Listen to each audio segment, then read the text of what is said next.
Well, hello, hello, hello, and good morning. How are you? Oh my goodness, this is our happy time. The time when we are together for read time with baby. Now, I know you've been doing a fantastic job reading to baby, and baby is gravitating towards books. Yes, yes, yes, baby is beginning to turn those pages and mumble jumble things as though he or she is reading. Keep up the good work. Keep working with baby and make sure you are reading too. There are tons of great information in tons of books with great information that you can use, that you can read to build up yourself and become a better person and more knowledgeable. Oh my goodness, oh my goodness. This is Dr. Yonette with Read Time with Baby. So, I want to first introduce you to our letter for today. Today's letter. Can you remember what we did last week? Yes, yes, yes. We did the letter Q. We went right back to Q and we tried to find things with Q. That was like a little tricky. But today we are back to our right place. Looking at the letter S. S. S says like in snake and in spider. Ooh, spider and in slippers. And what about shark? Remember, look for things in your environment. Shark. And what about satin? Yes, this is satin, satin hands. What about Sinklin? Sinklin oil. Yes, there's my Sinklin oil. This is like a fabulous oil. I love, love, love, love using it. Sinklin oil. In my environment, what did you find? What did you find? Show me. What about socks? Yes, of course. Socks. Socks start with the letter S. And look at this. These are baby socks, kind of. You know what? When my son was born 20 years ago, one of the teachers at the school where I was working as an occupational therapist gave me these 20 years ago. S is for socks, and I'm sure your baby has lots and lots of socks. So you can use that sock when you're putting it on your baby's feet and say the letter S is for socks. Now, what else did you find in your environment? This week, it was all sunny. Yes, the sun was out. Some days were cold, some days were warm, but it was sunny. And one of the things that baby does when he or she is very happy, of course, is smile. Yes, you see that big smile. S is for smile. Today is our read time, and I want you to get ready. Bring baby clothes, bring mom and dad and brother and sister, and let's snuggle up today with a book. Our book that starts with the letter S. The title starts with the letter S. What book do you think I'm going to read this morning? A book about snakes or spiders or what else? Smiling or sandwiches? What do you think I'm going to read about this morning? Oh my gosh. I didn't know a lot about this particular animal. And this animal tends to be we don't too much care about this animal. So I found this book with the title Sloth Love. And it's written by Sam Trull. Okay? And let's dive into this book. We are going to learn more about sloths and see what we can learn and love about them. This is the front cover of the book and the back cover of the book. We turn the pages of the book, and this is a very non-fiction book. It's all true things, true facts about the sloth. So let's dive right in and find out about our friend the sloth. You see that? Yes, this is an animal that we tend to feel is so slow and good for nothing. It takes forever to move. But let's find out what our friend Sam says about sloths. Sloth. Sloth species, all sloth species are great swimmers. Did you know that? I didn't know they swim. Their stroke is basically a sophisticated doggy paddle. Wow. Look at him in the water. I didn't know sloths swim. Let's see. The common names: two-toed and three-toed sloth are misnomers. That's a big word for baby.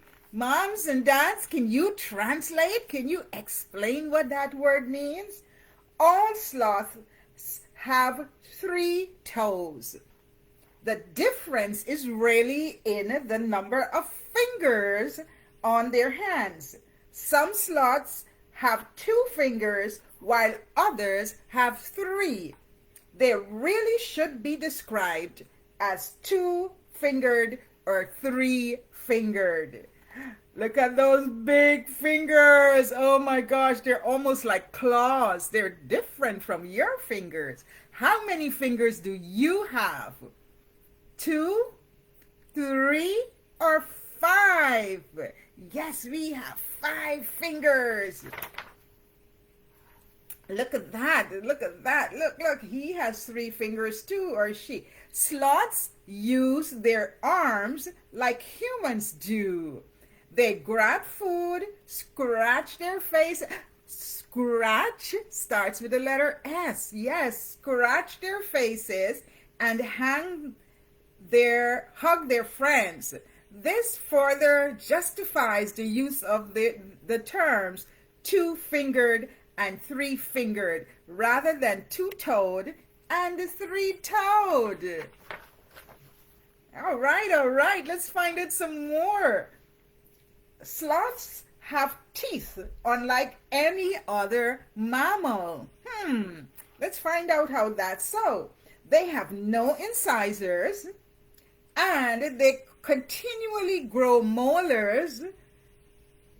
Their continually growing molars have no enamel. I wonder what color their teeth would be if they have no enamel. Let's see. Let's find out. Because they have no enamel, sloth teeth become very dark brown. That's what I thought. Or even black due to the leaves that they eat. Black teeth. When you think of black teeth, you think of teeth that aren't good. But this is a difference that we've learned from reading. Sloths, 2-fingered sloths, have large canine-like premolars and strong jaws.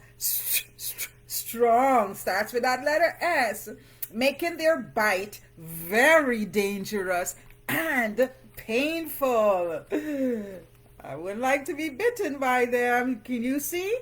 Look, this one is hanging upside down and this one is hanging upside up.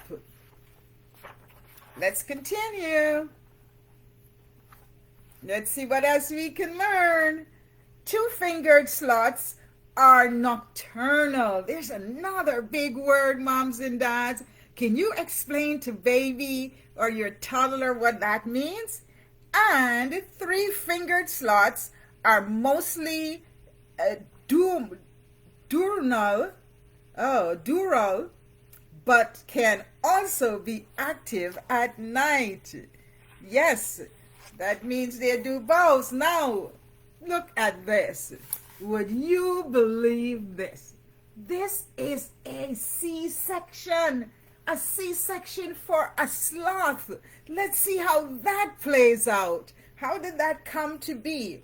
In October, yay, great month, my month, 2014, we received an adult female 3-fingered sloth at the Kids Saving the Rainforest Wildfire Rescue Clinic. Having fallen from a tree, she had experienced some head trauma, another big word, and was having a seizure, another big word that starts with the letter S, seizure. When she was brought in, I swear we made eye contact. Instantly, I was hooked. What are they doing? Yep, there's the doctor, maybe a vet. The vet is performing surgery, a C-section. C-section starting with the letter S. This was the first sloth seizure I had ever seen. And true to sloth nature, it was a slow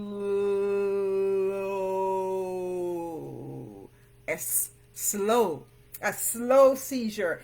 In fact, it was more like a neurotic tic that a typical seizure seen in humans and non-human primates. Upon examination, I determined that she had not fractured her skull. Yay! And that she was pregnant. And supportive care. And she was pregnant. Yay! And not so yay. After speaking with our vet, I started her with medications and supportive care. Then it became a waiting game. Because sloths are so slow.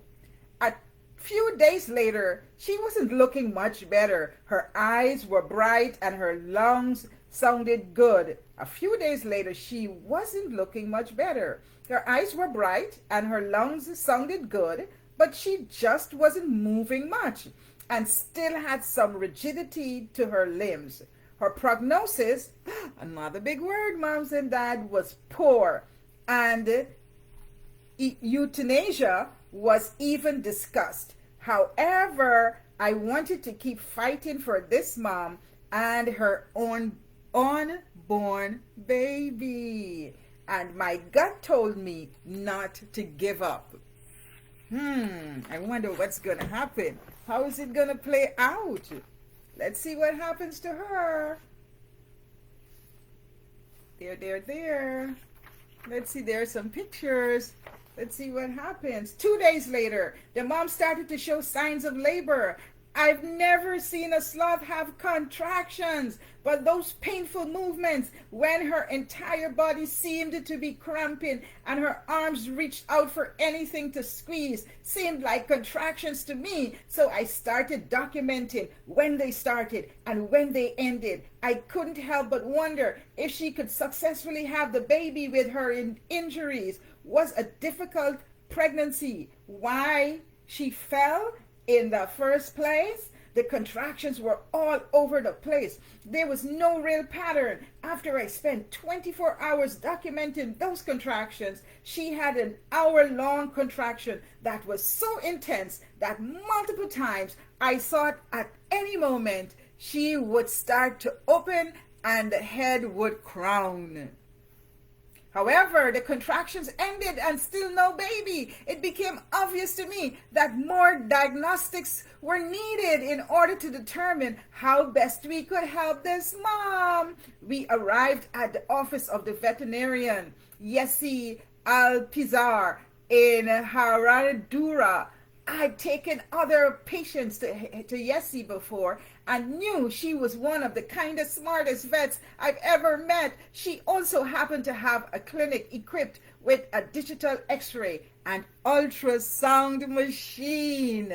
After getting a complete history of Mama Sloth, Yessi examined her and agreed with me that she was in labor. She took an x-ray, and while it was amazing to see the little life inside the mom's belly, unfortunately, the baby was in a breech position and mom was completely full of other things that you don't want to hear about this morning. Yes, we are reading about Sloth Love, showing love to an animal that is very slow, but that is amazing. Sloth starts with the letter S, so the silkening oil, and shark and suck, and suck again, and the sun, SS.